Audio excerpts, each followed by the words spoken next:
به این ترتیبه که بعد یعنی عمق کنج ساختمان، فرورفتگی ها و پیش آمدگی ها قواعد بسیار دقیق و منظمی ساخته میشن که اساس نقاشی علمی یا نقاشی طبیعی رو تشکیل میدن.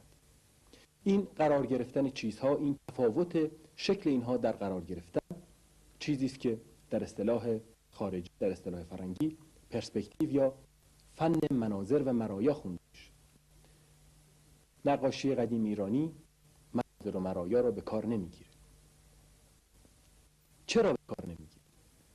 خاطر اینکه در فرهنگش، در تصورش از عالم، این منظر طبیعی و حقیقی چشم نداره.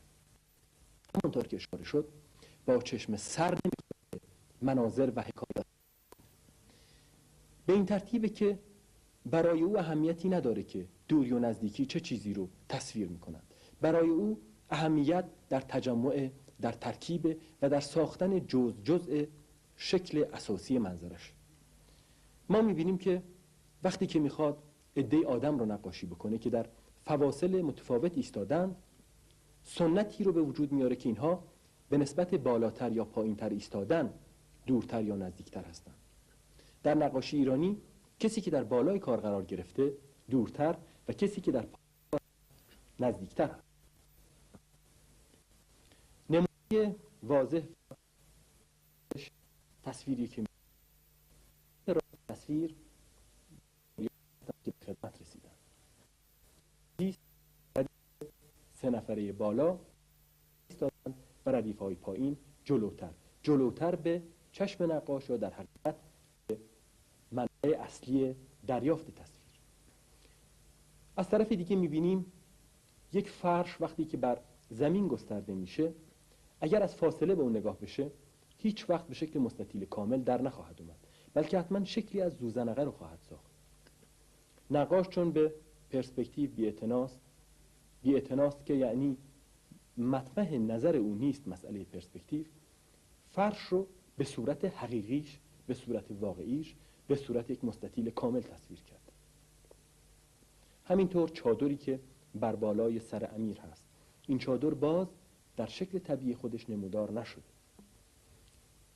نخواستن این نکته در درجه اول این توهم رو پدیدار میکنه که شاید هنرمند نمیتونسته، شاید هنرمند عاجز بوده از اینکه چیزی رو درست به عینه به اون ترتیبی که میبینه بکشه، ولی این حقیقت نداره. ناتوانی نقاش ایرانی امری است که بارها مورد بحث بوده.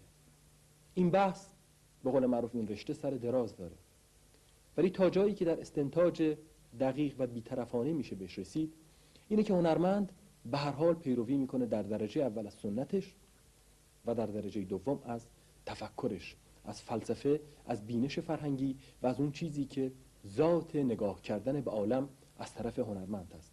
در این ذات ما دیدیم که چشم حقیقی یعنی چشم سر جای زیادی، محل زیادی نداره و این چشم دل هست که چیزها رو میبینه و به دلخواه خودش مرتب میکنه. نمونه دیگه‌ای که بحث دربارش جایز هست، باز اشاره کامل و کافی از مسئله مناظر و مرایا. ما میبینیم که شکل حقیقی یک بنا اونطوری نیست که در این تصویر نشون داده میشه. در 2 ساختمانی که در چپ و راست تصویر قرار دارند، ما میبینیم که بخش‌های مختلف کاملا غیر واقعی و غیر حقیقی هستند. قسمت‌های انگار دارند فرو می‌ریزند، قسمت‌های انگار اصلاً پیش نیامدند. همینطور بخشی که 2 عمارت رو به هم متصل میکنه که به صورت یک راهروی باریکی که در وسط کار و در بالا قرار گرفته، طوری نقاشی شده که انگار از یک شیب تند برخورداره، ولی در حقیقت شیبی در کار نیست، بلکه در تنظیم تصویر هنرمند به این شکل این شیب رو در آورد. این چیزی نیست جز تنظیم و ترتیب دلخواه هنرمند از یک منظر طبیعی و حقیقی. باید توجه کرد به این نکته که هنرمند توانایی‌هاش چیزی نیست که در معرض مسابقه واقع بشه. ما هیچ وقت نباید و نمیتونیم بگیم که هنرمند ایرانی قرن 15 یا 16 میلادی که معاصر بعضی از نقاشای همون قرن هست، به خاطر اینکه منظر طبیعی رو نمیتونه که نه نمیخواد تقلید بکنه، پس در درجات پایین نقاشی عظیم چین رو یا نقاشی بسیار دلپذیر ژاپن و شرق رو به طور کلی ناچاریم از حیطه استعداد، حیطه درخشش استعداد یک بار خط بزنیم و میبینیم که و میدونیم که اینطور نیست و این انصاف نیست. سومین مسئله، مسئله عواطف و حالات در نقاشی ایران. یک هنرمند ایرانی در صورتهایی که میکشه اولا شباهت رو ملحوظ نمیکنه، یعنی نمیخواد که کسی شبیه کسی باشه. از همینجاست که میبینیم آدم ها انگار همه از یک الگو، از یک مدل و از یک نمونه پیروی کردن. در اینجاست که میبینیم این آدم ها در این حال هیچ کدومشون حالت یا عاطفه مشخصی رو به ما نشون نمیده. ما میبینیم که چطور شخصی که غمگین هست یا شخصی که شاد هست مطلقاً از راه تغییراتی که در خطوط چهرش پیدا میشه شناسونده نمیشه. به نمونه توجه بکنید. در این نمونه هنرمند در حقیقت خواسته شخصی رو نشون بده که شکار رو، یعنی شیرینکاری شکار رو میکنه. این شخص در سمت و در بالای کار قرار گرفت. تعجب رو به جای اینکه از حالات صورت اون نشون بده، از قرار دادن انگشت سبابش در کنج لبش نشون میده. همینطور شخصی که در پایین قرار گرفته صورتش در نهایت بی‌تفاوتی، انگار نه انگار که مشغول شکار هست. و همینطور شخصی که در پشت درخت قرار گرفته. این آدم‌ها، این اشخاص مطلقاً از راه تغییراتی که در صورتشون حادث میشه چیزی رو، عاطفه‌ای رو یا حسی رو به ما نشون نمیدن. قیافه ها یکسان، بی تأثیر و منجمد. نقاشی ایرانی نقاشی باوقاریه. غرض ساختن طبیعت کامل، عالم کامل و انسان کامل. در نمونه دیگه ما میبینیم که حتی اگر نقاش بخواد عواطف رو نشون بده، باز تشدید عواطف رو کنار میذاره. یعنی اینکه سعی نمیکنه با تشدید خطوط صورت نشون. در نمونه‌ای که میبینید صحنه غم‌انگیزی قرار رسم بشه.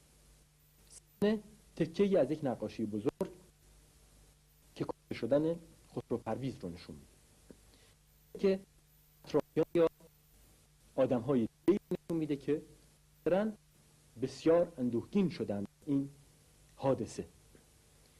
ما میبینیم که شخصی که در پایین کار هست به بیشترین حد ممکنه که در نقاشی ایرانی امکان داره غمگین و غمناک نشون داده شده. سر رو به دست خودش تکیه داده، چشمانش رو بسته، ولی این تمام حد و همه نهایت. این بستن چشمها تازه خودش یک استثناءه.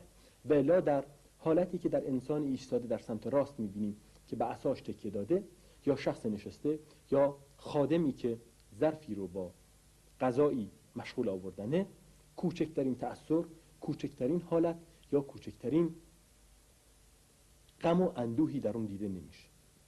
پس هنرمند ایرانی چطور سعی میکنه که این حالات رو، این حس رو، این عاطفه رو منتقل بکنه؟ از راه صورت‌ها و قیافه‌ها مطمئناً نیست، بلکه راه دیگری پیدا میکنه برای این کار. راهی که پیدا میکنه در طرز ایستادن در حالات قائم، نشسته، مثل نمونه‌ای که دیدیم در حالت نشسته سر به گریبان کسی حالتی رو سراغ میکنه و نشون میده. مثلا نمونه‌ای که خواهیم دید نمونه بارزی از این مثال. نمونه مجلس طربی رو نشون میده. تمامی حالات و حرکات انسان‌هایی که ایستادند گواه بر حادثه طربناک دلپذیری هست. شاهی یا امیری در سمت راست نشسته، کسی عود می‌نوازه، دیگران در حال طرب ایستادند، گوش میدند، به نرده ها تکیه دادند، کسی جامه گرانبهایی رو میاره، حمل میکنه، کسی تار میزنه، کسی به کسی نگاه میکنه، ولی همچنان حالات ایستادن، حالات مختلف بدن و در حقیقت حرکات هست که عاطفه رو قرار منتقل بکنه. در طرز نگاه، در لبخند، در اشاره چشم، در هیچ اشاره‌ای که از صورتی بر بیاد عاطفه‌ای دیده نمیشه. در اینجا نکته رو باید اضافه بکنم. نکته مسئله سنت در نقاشی ایرانی است. سنت یکی دیگه از اساس عظیم نقاشی ایرانی است. نقاشی ایرانی سعی میکنه به سنت بلاواسطه خودش، سنت استادش به شدت وفادار بمونه. به همین دلیلی که میبینیم نقاشی ایرانی هیچ هراسی نداره از اینکه نقاشی رو به عینه کاملا حتی دوباره سازی بکنه و نقاشی بکنه. قبل از اینکه به این مبحث بپردازیم، این نکته از یاد رفت که این حالات و عواطف انسانی که از حرکاتشون نشان داده میشه قطعاً دستاوردی از یکی از بزرگترین هنرمندان نقاشی ایرانی، کمال‌الدین بهزاد، نقاش اوایل عهد صفویه. کمال‌الدین بهزاد کسی بود که این عاطفه حرکات رو، این حس حضور انسان رو یا این حس عاطفی رو که از حرکات به انسان منتقل میشه در نقاشی‌های خودش شدت، صراحت و وضوح بخشید. نمونه‌ای که به عنوان تقلید سنتی میخوام بهش اشاره بکنم همین نمونه‌ای است که در اینجا میبینیم. در این نمونه که اگر بالاترش نشون داده بشه مثال شاهد بهتری خواهد پیدا کرد، در ایوانی که در سمت راست میبینیم امیر یا پادشاه یا شخص اصلی قصه نشسته، در سمت چپ بنایی هست که بر بالای اون کوشکی هست که در این کوشک اشخاصی نشستند و فضای میان این دو بخش رو درخت تناوری پر کرد. این نمونه نظیرش به دقیق ترین وجهی به وسیله نقاش دیگه‌ای با یک فاصله 20 ساله به عینه تقلید و نقاشی شده. ما می‌بینیم که در نمونه‌ای که الان خواهیم دید چطور نقاش سعی کرده سنت استاد رو، این سنت دلپذیر رو که تشخیص میده از پایگاهی بلند و عالی برخواسته در کار خودش تکرار میکنه. در نقاشی دوم ما دقیقاً تقلید نمونه اول رو میبینیم. یعنی میبینیم که باز امیری در سمت راست در ایوانی نشسته، پایین کار همونطور که در نقاشی دیگه بود مرکز تردد آمد و رفت ندیمان و درباریانه، ایوان در سمت راسته، امیر در میانه ایوان نشسته، در سمت چپ دقیقاً بنایی هست به همون شکل و با همون اوصاف که در بالای اون کوشکی هست و فضای بین دو بنا رو درخت تناوری پر کرده. این درخت تناور بزرگتر، رشیدتر و سپیدتر از نمونه قبلی خود نقاشی شده. خب اینها شاید نکات واضح و بدیهی نقاشی ایرانی باشند. از تکرار این نکات هیچ وقت هراس نداریم. فکر میکنیم این نکات، این مسائل باید به صورت خلاصه و فشرده در ذهنها نقش ببنده. شاید از راه همین نکات بعدها بشه به مسائل مفصلتر و پیچیده تری پرداخت. وقتی که ما تشخیص دادیم چشم هنرمند ایرانی چه چیزی رو ثبت میکرده و چه چیزی رو به بینندش تحویل میداده، از راه این کار شاید ما بتونیم اون گره، اون رمز رو باز کنیم و ببینیم که هدفش چه بوده در درجه اول و مهمتر از همه این فرهنگ، این سنت از کجا میاد. از جایی بسیار وسیع، عظیم و در عین حال پیچیده.